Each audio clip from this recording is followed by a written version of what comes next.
Where is the best food? How can we get it to the restaurant? Is it local? How local is it?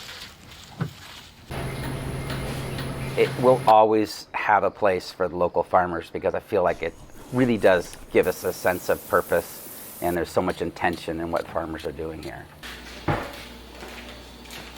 But one of the lovely things is every day is different. Every day something else happens. The love of farming is so strong, and the desire to make food and provide food.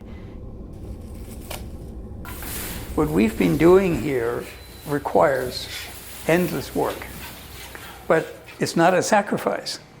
The work is joyful. And people only think of the frolicking little lambs and new calves, but they don't see the death and the out there in the middle of the night, rain running down the crack of your hiney, feeding and trying to keep a lamb alive, and you really do have to love it.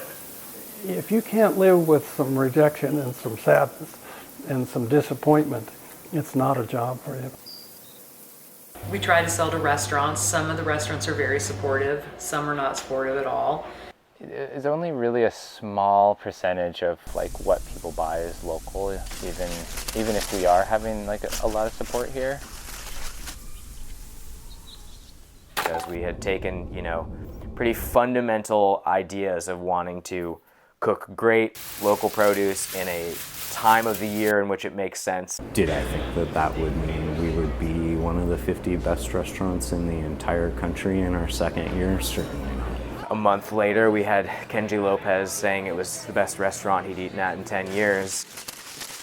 But I loved and still love being outside in nature and tending to plants, harvesting vegetables, flowers. It feels like the right thing.